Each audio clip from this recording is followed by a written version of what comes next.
ચોમાસાની શરૂઆતથી વલસાડમાંથી પસાર થતા અમદાવાદ, મુંબઈ અને વાપી શામળાજી નેશનલ હાઈવે બિસ્માર બન્યા, જેના કારણે અવારનવાર અકસ્માતો સર્જાઈ રહ્યા છે। પારડી નજીક પડેલા ખાડામાં બાઇક સવારના મોત બાદ લોકોમાં રોષ જોવા મળ્યો। ખાસ કરીને ઔદ્યોગિક વિસ્તારોમાં રસ્તાઓ પર ખાડા વધતા વાહન ચાલકો નુકસાની ભોગવી રહ્યા છે અને કલાકો સુધી ટ્રાફિક જામ સર્જાતા હાલાકી ભોગવે છે। ત્યારે સ્થાનિકો અને વાહન ચાલકો તાત્કાલિક સ્થિતિ સુધારવાની માંગ કરી રહ્યા છે। લોકલ રસ્તા બી સારા હોય એવી પરિસ્થિતિ આ હાઈવે ઉપર થઈ ગયેલી છે અને એટલા બધા ખાડા, ભયંકર ખાડા છે ને, અને માટી રોડ ઉપર છે કે જે ડામર રોડ હોય, હાઈવે હોય એવું લાગતું જ નથી, એકદમ માટી છે અને ખાડા એટલા બધા છે કે જે ન પૂછો વાત। અમારે દવાખાને કહેવાતા બીમાર પડ્યા ને જવું હોય ને તો બહુ વિચાર કરવો પડે કે કેવી રીતે જઈએ। દરેકને એટલી બધી વાહનવાળાને પરિસ્થિતિ ખરાબ થઈ ગયેલી છે ને કે કેવી રીતે નીકળવું, કેવી રીતે જવું, અર્જન્ટ કોઈ કામ હોય, દવાખાને જવું હોય તો કેવી રીતે જઈએ ये हमारे विचार करना पड़े। पहली बार इसमें इस रोड के सबसे ज़्यादा गड्ढे की प्रॉब्लम आ जाती है। जब भी रोड बनाते हैं एक ही दिन में पूरा रोड बन के तैयार हो जाएगा आपका। अब मतलब बरसात खत्म होने के बाद एक ही दिन में रोड पूरा बना देंगे वापिस यहाँ तक। और पहली बार ऐसा हुई कि बड़े बड़े गड्ढे चालू, चाहे एक्सीडेंट हो, चाहे गाड़ी टूटे, चाहे आदमी मरे, कोई सुनने वाला नहीं है इस रोड पे। વરસાદથી જ વલસાડ જિલ્લાના મોટા ભાગના રસ્તાઓનું ધોવાણ થયું છે। સૌથી વધુ ખરાબ સ્થિતિ છે વલસાડથી અમદાવાદ મુંબઈ નેશનલ હાઈવે ને સાથે વાપીથી શામળાજી જતો આ હાઈવે છે।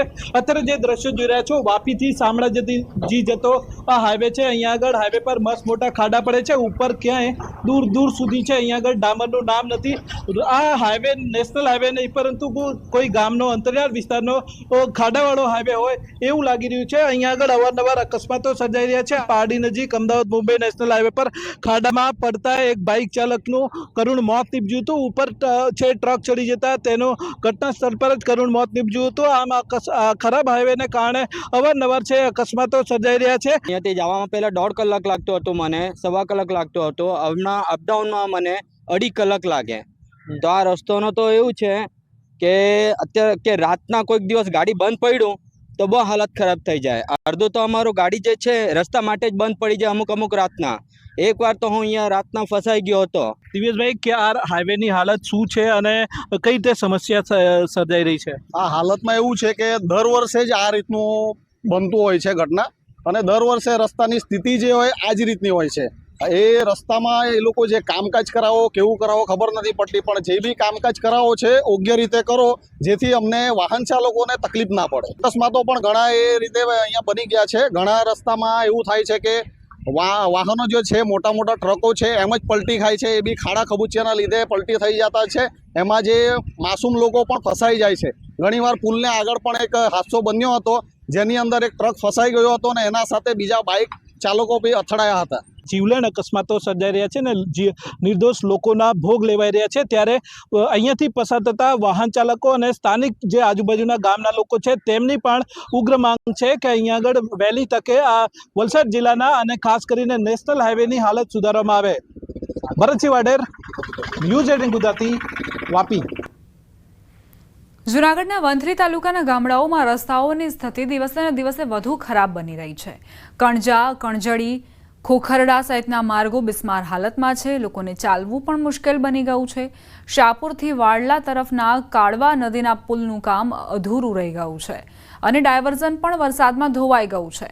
વરસાદને લઈને તંત્રને અનેક રજૂઆતો કરાઈ, છતાં કામગીરી ન કરતા ગ્રામજનોમાં ભારે રોષ ફેલાયો।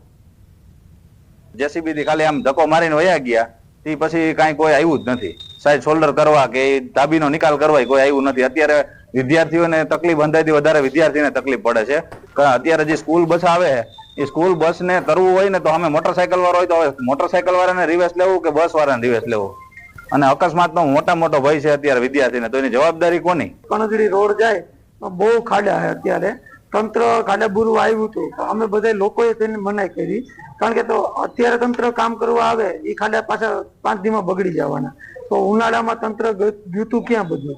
અને આ અમારો રોડ છે એ 2 વર્ષ ત્યાં મંજૂર થઈ ગયો છે, ટેન્ડર પડે, જોબ નંબર આવી જાય, તો એજન્સી કામ કરતી કેમ નથી? તંત્રને અનેક વખત રજૂઆત કરી છે, આગળ ડીડીઓને પણ આ બાબતની રજૂઆત કરેલ છે, તો છતાંય આ બાબતને કાંઈ પગલાં નથી। એક વખત ટેન્ડર દેવાનું હતું, એ ટેન્ડર કાંઈક ને કાંઈક તંત્ર દ્વારા કાંઈક ઘોષપરોણા કર્યા હોય એના હિસાબે એ ટેન્ડર વાળો અધૂરું મૂકીને વયો ગયો.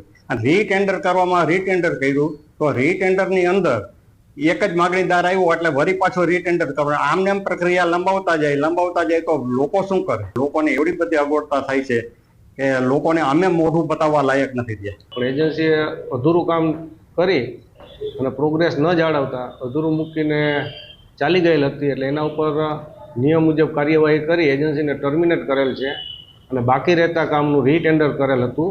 પરંતુ રીટેન્ડરમાં માત્ર એક એજન્સી આવતા જિલ્લા કક્ષાએથી અત્યારે સેકન્ડ ટાઈમ ટેન્ડરકરણ પ્રક્રિયા ચાલુ છે. એ સમયગાળામાં રસ્તો ચાલુ રહે ત્યાં સુધી ડાયવર્ઝનની પ્રક્રિયા ચાલુ છે, જે 2 દિવસમાં પૂર્ણ કરી આપવામાં આવશે. મોરબી શહેરના મુખ્ય માર્ગ શનાળા રોડ પર ઉદ્યોગકારોએ ચક્કાજામ કર્યો. લાતી પ્લોટના લઘુ ઉદ્યોગકારો મેદાને આવ્યા. 40 વર્ષથી મોરબીનો લાતી પ્લોટ રોડ ઝંખી રહ્યો છે. એક સમયે સૌથી ઉદ્યોગોનું હબ ગણાતું હતું લાતી પ્લોટ. મોરબીના પ્રખ્યાત ઘડિયાળ ઉદ્યોગની શરૂઆત લાતી પ્લોટમાંથી થઈ હતી. ચોમાસામાં મોટું વાહન લઈ લાતી પ્લોટમાં એક પણ રોડ પર જઈ શકાતું નથી. કારખાનામાં દુકાનોમાં પાણી ઘૂસી જાય છે. અનેક રજૂઆતો છતાં તંત્રના કાને અવાજ નથી પહોંચતા. અંતે લોકો આંદોલનના માર્ગે આવ્યા છે. નંબરથી શરૂઆત કરીએ તો લાતી પ્લોટના 8 નંબર સુધી એક પણ રોડ બનેલો નથી. લાતી પ્લોટ અમારા 7 નંબરમાંથી આમ કન્ટિન્યુ નીકાળીને ઓલા નાકા સુધી પહોંચી શકે એવી પોઝિશન નથી. ચાલવાની તો વાત દૂર રહી. વાત કરીએ ગંભીરા બ્રિજ દુર્ઘટનાની.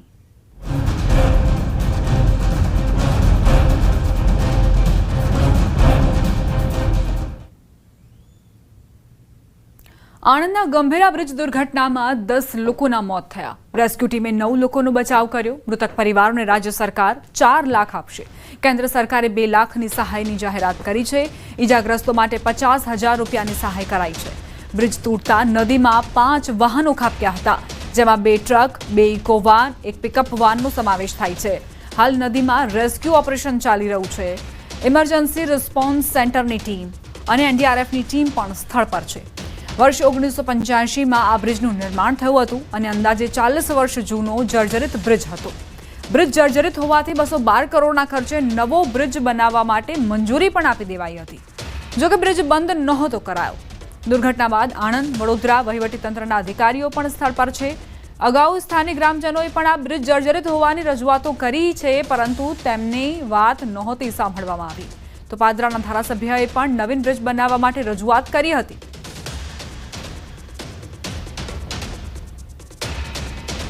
છોટાઉદેપુર જિલ્લાના કેટલાય ગામોમાં આજે પણ નળ સે જળ યોજનાનું પાણી નથી પહોંચ્યું.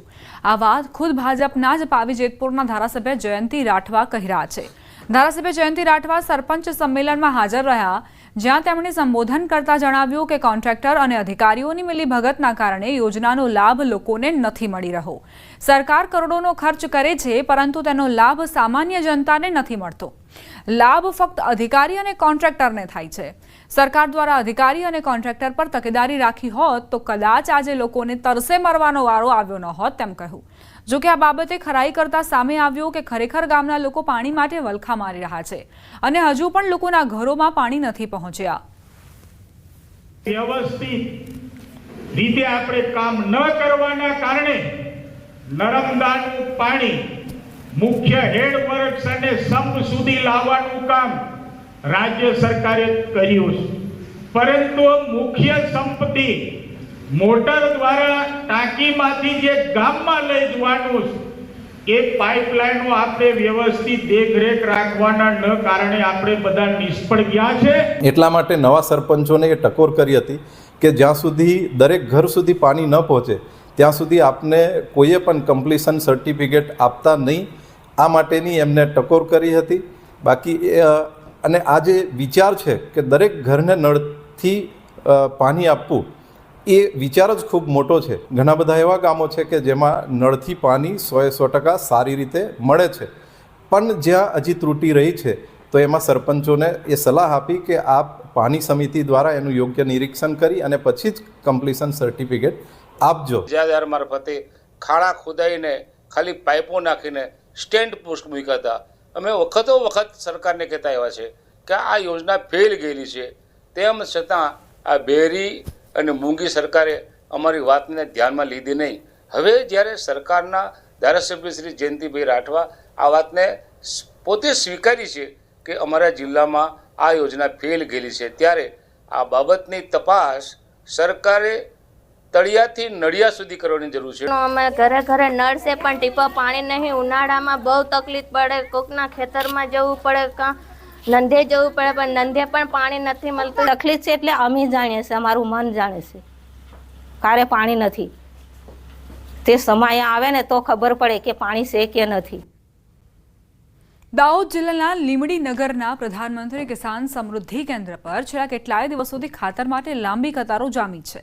ખેડૂતો વહેલી સવારથી જ કતારો લગાવી ઊભા રહી જાય છે અને જ્યારે ખાતર લેવાનો વારો આવે ત્યારે ખાતર ખતમ થઈ જતા ખેડૂતોને ખાલી હાથે પરત ફરવાનો વારો આવે છે. ખેડૂતોનું કહેવું છે